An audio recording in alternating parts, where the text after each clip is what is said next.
Good morning class 9। बेटा आज से मैं आपका व्याकरण स्टार्ट कर रही हूँ। तो व्याकरण में आपका फर्स्ट चैप्टर है हिंदी भाषा और व्याकरण।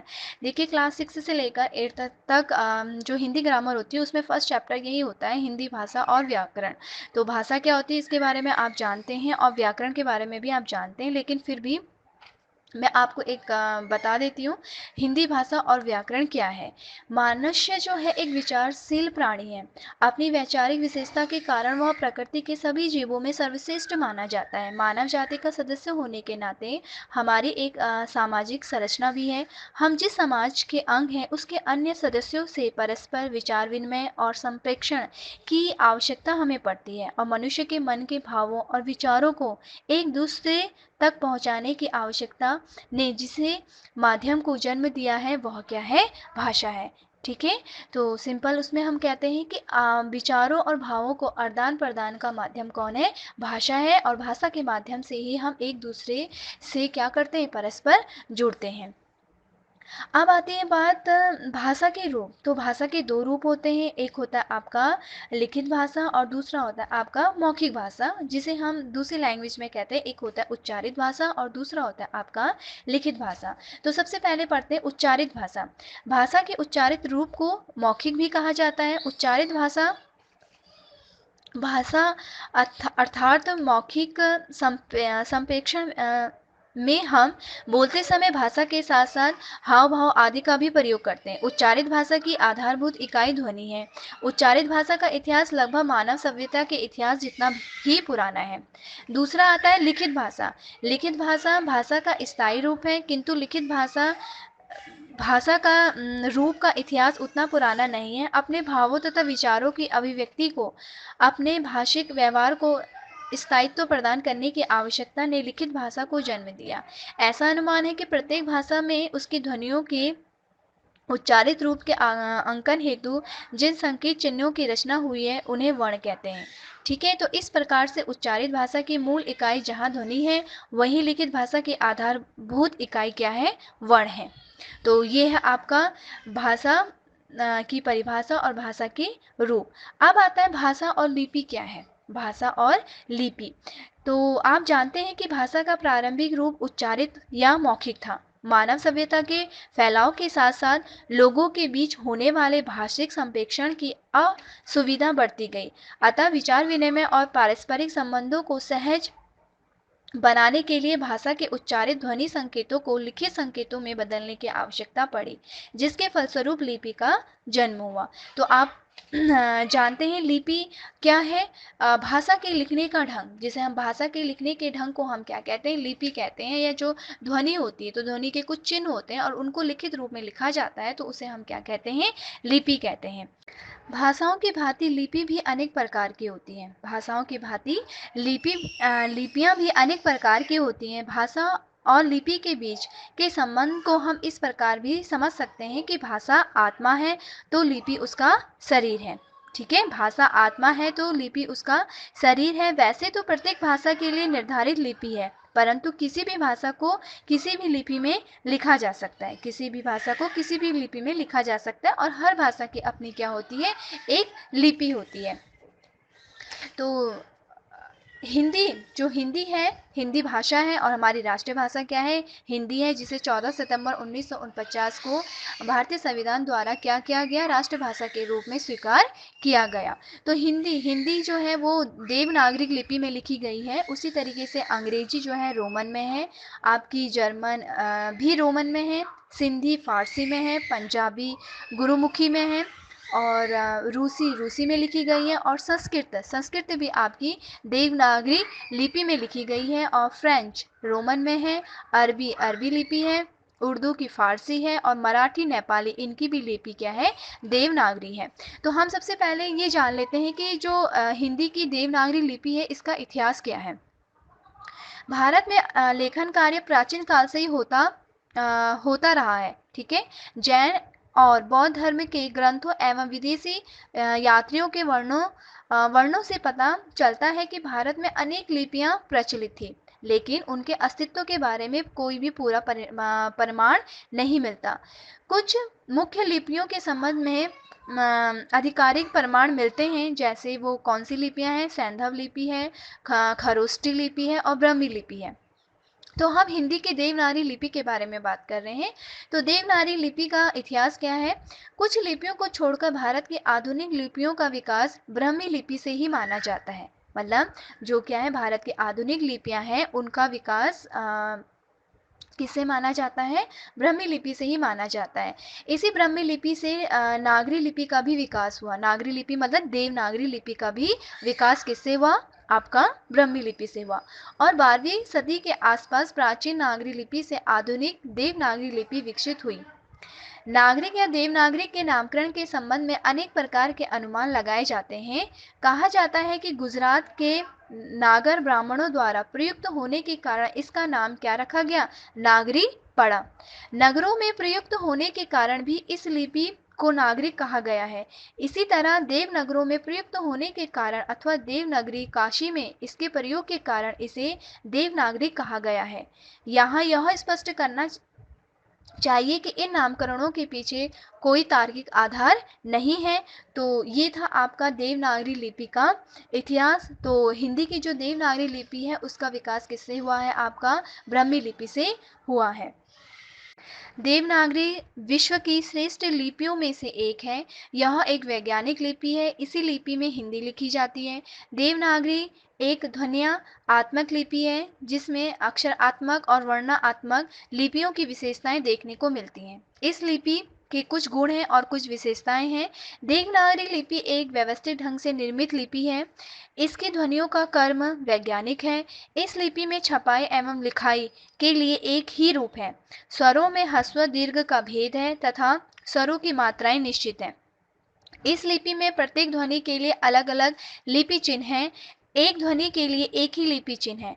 देवनागरी की एक लिपि चिन्ह से सदैव एक ही ध्वनि की अभिव्यक्ति होती है। तो ये देवनागरी लिपि की क्या थी? आपकी विशेषताएं थी। नेक्स्ट टॉपिक है हमारा बोली, उपभाषा और भाषा। बोली क्या होती है और उपभाषा क्या होती है, और भाषा के बारे में तो आप जान ही चुके हैं।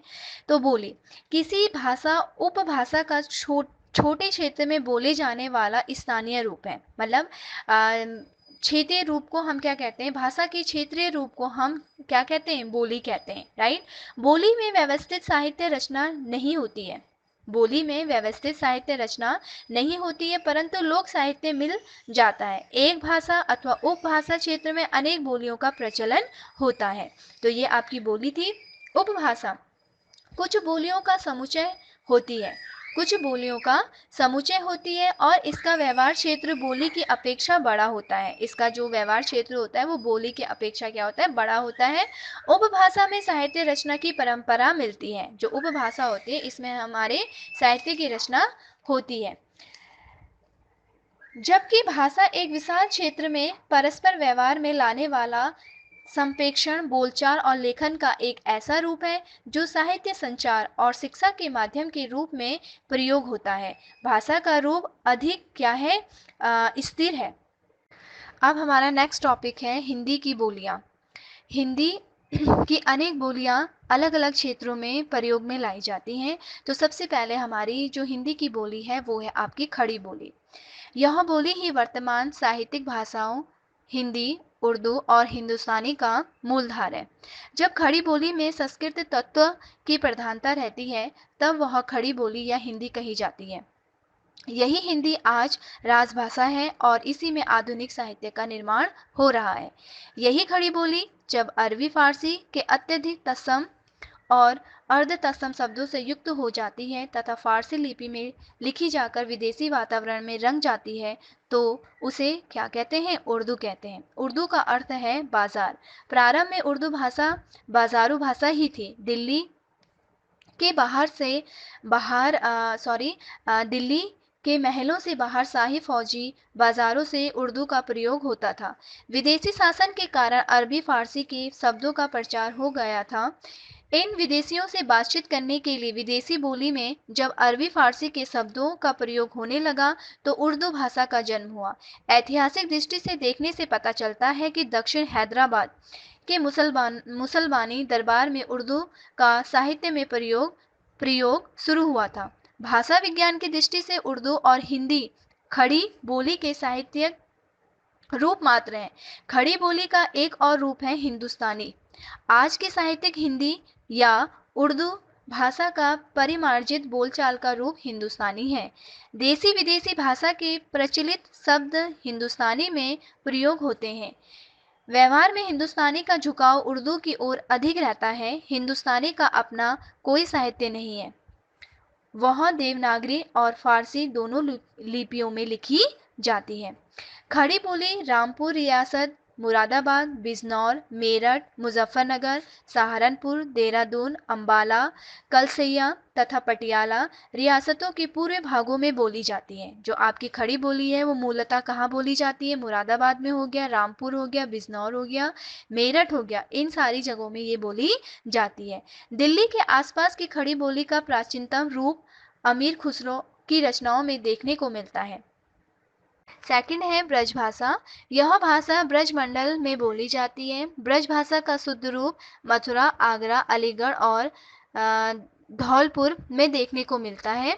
खड़ी बोली को साहित्य रूप मिलने से पूर्व ब्रज भाषा ही प्रधानतः साहित्यिक भाषा थी। फिर है हमारा बांगरू। बांगर प्रदेश पंजाब के दक्षिण पूर्व भाग में बंगारू बोली जाती है। इसे जाटू या हरियाणवी भी कहते हैं। दिल्ली, करनाल, रोहतक, हिसार, पटियाला, नाभा आदि की ग्रामीण बोलियां बंगारू के नाम से जानी जाती है। फिर है हमारी बुंदेली। ब्रज भाषा क्षेत्र के दक्षिण में बुंदेलखंड में बुंदेली बोली जाती है। इस बोली का शुद्ध रूप झांसी, जालौन, हमीरपुर, ग्वालियर, भोपाल, ओरछा, सागर, नरसिंहपुर, सिवनी और होशंगाबाद में देखने को मिलता है।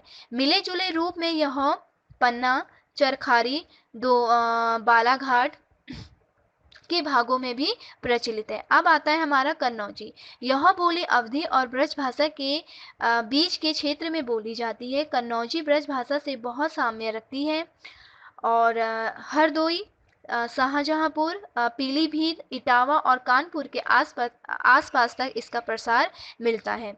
अवधी इसे कौशली और बैसवाणी भी कहते हैं। लखनऊ, उन्नाव, रायबरेली, सीतापुर, खीरी, फैजाबाद, गौड़ा, बहराइच, सुल्तानपुर में ये अवधी बोली जाती है। इलाहाबाद, फतेहपुर, कानपुर, जौनपुर जिलों के कुछ भागों में भी अवधी बोली जाती है। अब आता है हमारा बघेली। बघेली का केंद्र रीवा है, परंतु किसी न किसी रूप में यह मध्य प्रदेश के अन्य स्थानों में भी बोली जाती है, जैसे दमोह, मंडला, जबलपुर और बालाघाट आदि जिलों में बेगली का अपना कोई साहित्य स्थान नहीं है। हिंदी का महत्व। हिंदी संस्कृति से लेकर अपभ्रंश और अपने वर्तमान स्वरूप तक विकास के विभिन्न सोपानों से गुजरती हुई आज समूचे भारत की संपर्क की भाषा है। इसका विकास राष्ट्रभाषा, राजभाषा और अंतर्राष्ट्रीय भाषा के रूप में हो रहा है। स्वतंत्रता प्राप्ति के पश्चात 14 सितंबर 1949 को भारत की संविधान सभा के अनुसार भारत संघ की राजभाषा हिंदी और लिपि देवनागरी है। हमारे जन जीवन, सामाजिक, सांस्कृतिक, ज्ञान विज्ञान और सृजनात्मक साहित्य के भाषा के रूप में विकसित हिंदी आज विश्व की प्रमुख भाषाओं में शैक्षिक महत्व प्राप्त कर रही है। इसका अध्यापन विश्व के 130 से अधिक विश्वविद्यालयों में किया जा रहा है। भाषा और व्याकरण। देखिए, भाषा एक व्यवस्था है। जहाँ भी कोई व्यवस्था होती है वहाँ उसके कुछ नियम होते हैं, ठीक है। बिना नियम के कोई भी कार्य नहीं होता है। आप देखिए स्कूल जाते हैं तो वहाँ भी क्या होते हैं, नियम होते हैं और नियम के अकॉर्डिंग सब बच्चे काम करते हैं और वो जो काम नियम के अकॉर्डिंग किया जाता है उसमें कभी भी कोई गलती नहीं होती है। तो उसी प्रकार से भाषा एक व्यवस्था है। जहाँ भी कोई व्यवस्था होती है वहाँ उसके कुछ नियम होते हैं और भाषा के नियमों की पूरी व्यवस्था को ही व्याकरण कहते हैं। भाषा की सार्थक इकाई वाक्य है और वाक्य से छोटी इकाई उपवाक्य। उपवाक्य से छोटी इकाई पर पदबंध है और पदबंध से छोटी इकाई अक्षर और अक्षर से छोटी इकाई ध्वनि अथवा वर्ण है। भाषा की इन सभी इकाइयों की प्रकृति, रचना और प्रयोग विधि का ज्ञान कराना व्याकरण का कार्य है। ठीक है? मतलब भाषा के व्यवस्थित रूप को हम क्या कहते हैं? व्याकरण कहते हैं। और व्याकरण के ज्ञान के बिना हम भाषा के शुद्ध रूप को नहीं जान सकते। तो जो व्याकरण होता है वो हमें भाषा का शुद्ध रूप का ज्ञान करवाता है। तो व्याकरण के नियमों के द्वारा ही हम भाषा के शुद्ध ज्ञान को प्राप्त कर सकते हैं। व्याकरण का महत्व। व्याकरण के ज्ञान से भाषा का ठीक-ठाक और प्रभावशाली उपयोग करना आता है। व्याकरण के ज्ञान से व्यक्ति अपने उच्चारण मानक बना सकता है। व्याकरण के ज्ञान से भाषा की प्रक्रिया स्पष्ट हो जाती है। व्याकरण के द्वारा भाषा के मानक रूप का ज्ञान होता है, उसका सही प्रयोग करना आता है तथा भाषिक तत्वों का विश्लेषण करने की क्षमता विकसित होती है। व्याकरण के कुछ भेद हैं: वर्ण व्यवस्था, शब्द व्यवस्था, पद व्यवस्था और वाक्य व्यवस्था। तो सबसे पहले वर्ण व्यवस्था के अंतर्गत क्या आता है? वर्णों की बनावट, भेद तथा शुद्धता आदि पर विचार किया जाता है। शब्द व्यवस्था, इसके अंतर्गत शब्दों की बनावट, भेद तथा शुद्धता आदि पर विचार किया जाता है। पद व्यवस्था, वाक्य में प्रयुक्त शब्द पद कहलाता है। पद विचार के अंतर्गत पद तथा उसके भेदों तथा रचना आदि पर विचार किया जाता है। वाक्य व्यवस्था, इसके अंतर्गत वाक्यों की बनावट, भेद तथा शुद्धता आदि पर विचार किया जाता है।